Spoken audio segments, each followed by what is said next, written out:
ओम साई राम।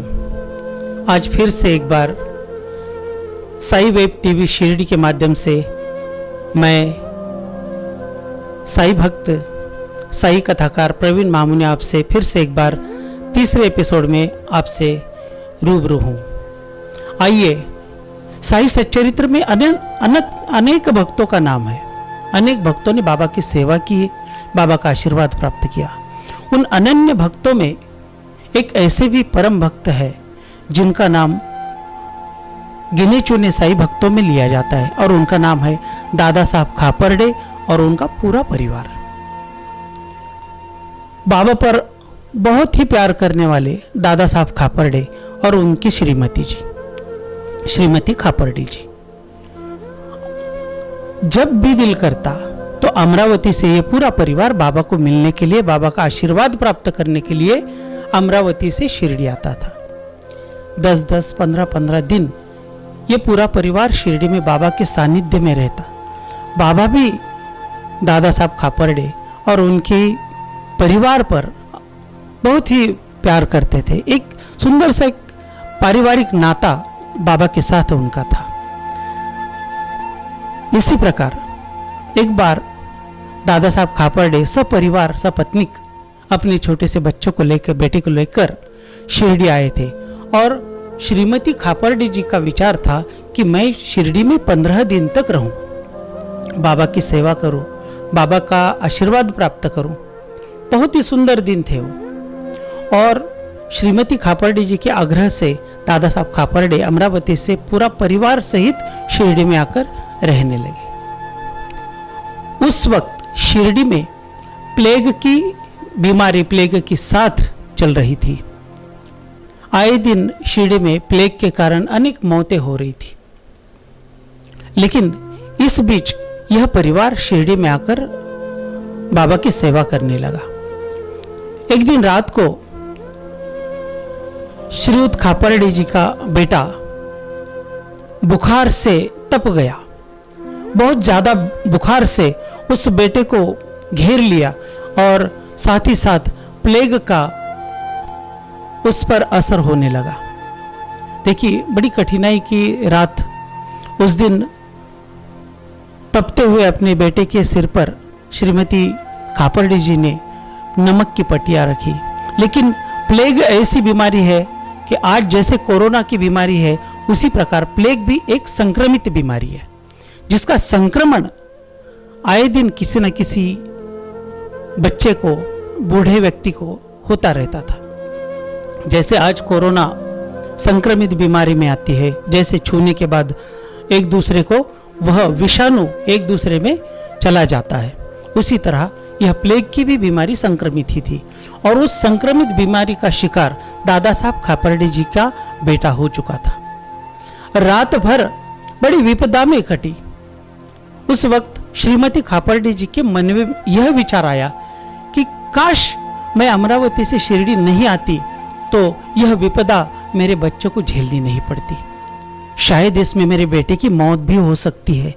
यह डर भी उसे सताने लगा। सोचने लगी कि अगर मैं बाबा के दर्शन के लिए बाद में आती तो अच्छा रहता।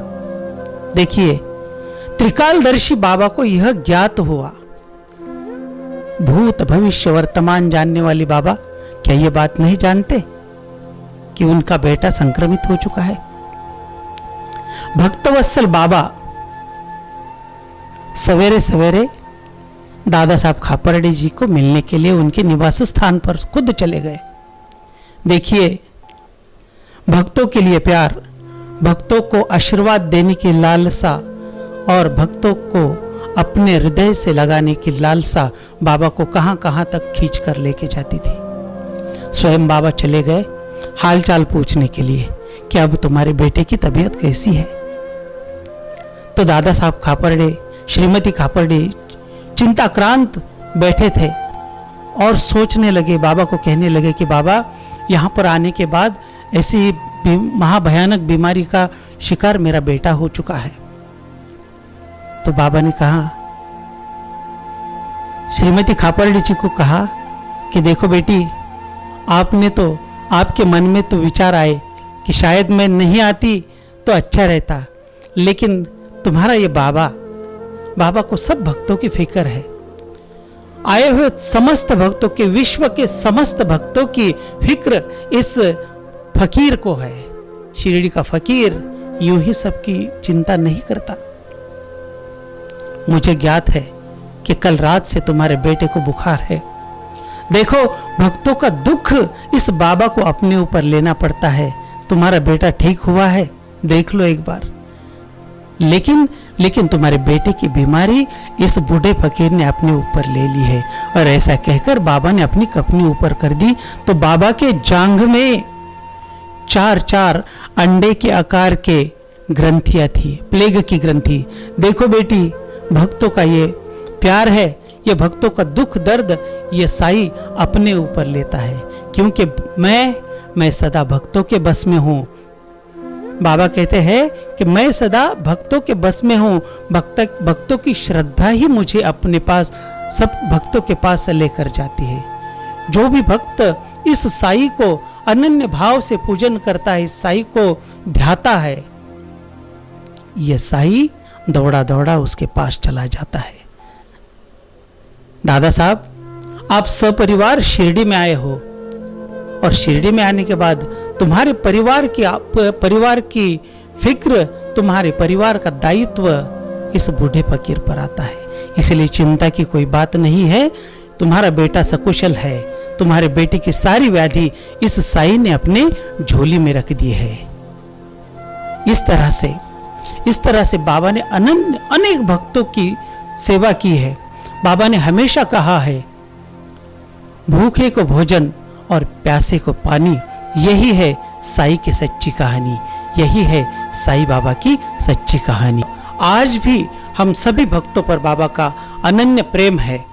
तो आइए इस एपिसोड को ज़्यादा से ज़्यादा लोग, साईं भक्त मिलकर इसको सब्सक्राइब करें, इसको ज़्यादा से ज़्यादा लाइक करें और इस Sai web TV Shirdi channels को ज़्यादा से ज़्यादा सब्सक्राइब करके हम सबको, हमारा एक ही उद्देश्य है कि बाबा की बातें, बाबा का मार्गदर्शन, बाबा की कथाएं, बाबा के लीलाओं का बखान पूरे विश्व में फैलाने की हमारी ये कोशिश है। और आप सभी के, हम सब पारिवारिक है, हम सभी परिवार जब तक एक होकर बाबा के इस प्रचार प्रसार में अपना हाथ नहीं बटाएंगे तब तक यह संभव नहीं। तो चलिए मिलते हैं अगले एपिसोड में फिर से बाबा के साथ आपके लिए खास।